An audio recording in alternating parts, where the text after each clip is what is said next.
we are going to try to put a voice recorder inside of a Build-A-Bear Workshop bear. What you're going to need is thread, the color of the bear, the voice recorder, a seam ripper, pair of scissors, pins, and fabric to make the placket that the recorder has to go into. The way I figured out how big the placket needed to be is I just took the recorder, set it on top of the placket to figure out the size of it, and you want it to be just a little bit bigger than what you normally would. You don't want it to be very form-fitting. So what we're going to do is first we're going to sew down the sides of the placket right here. And it can just be just a very simple running stitch.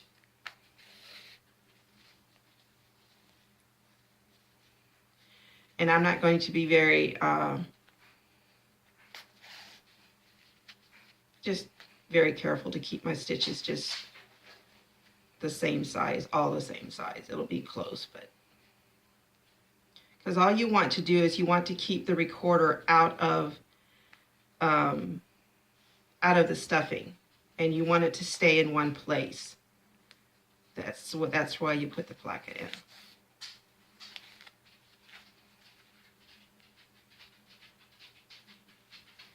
Okay, stop it. Go. Okay, now we've sewed down both sides of the placket, and this was actually cut on a fold, so we don't have to sew down that side. It was cut on a fold. Okay, now what we're going to do is we're going to open this part of opening the bear was a little tough because of the thread that they use, but I've already opened it. That's where the seam ripper comes into. But you open it, there's a little heart, so you got to make sure that that one stays in there. And you take the placket and stuff it down in there, just like holding it like that, so that you can get some leverage. You want it to bring it back up and make it so that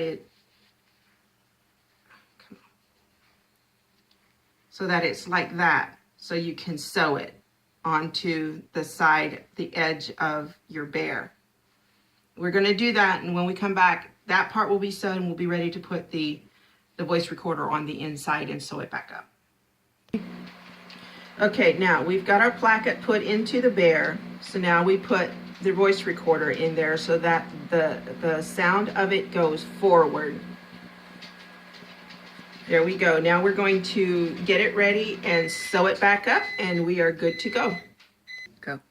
The kind of thread that I'm using is a heavy duty thread. It's actually the thread that I use to sew jeans, and it's a pretty hefty thread. So the bear can be used and played with quite a bit and quite roughly, and it's not going to, the seam will not come out.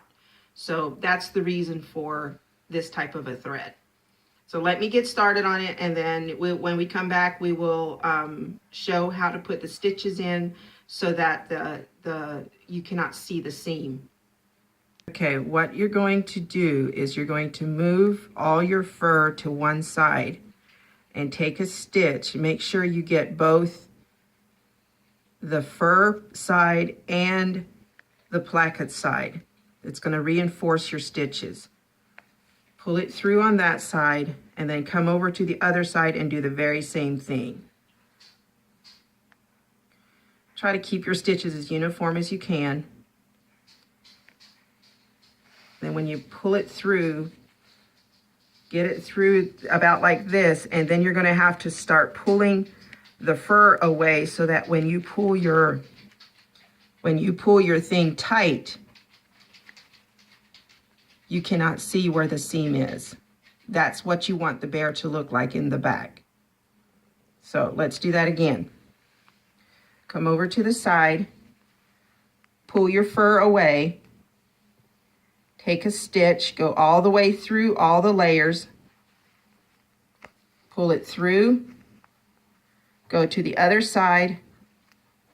Do the same thing. Go through all the layers.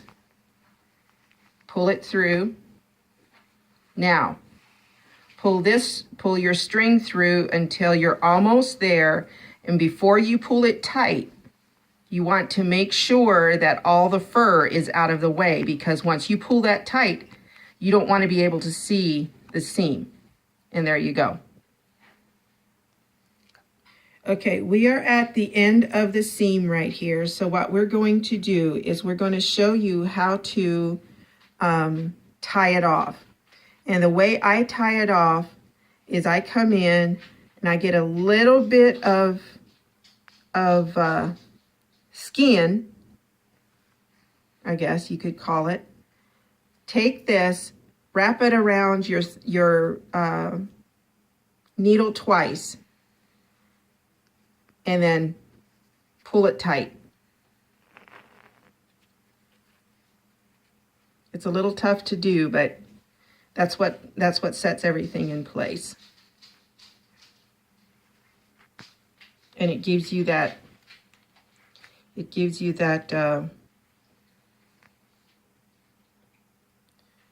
the ending that you need to keep everything there. See? Now, all you do, clip the thread, and you have a perfect surgery done on a Build-A-Bear workshop bear. So that's how you do it. And now this is ready for the customer to give it to their granddaughter. Thank you.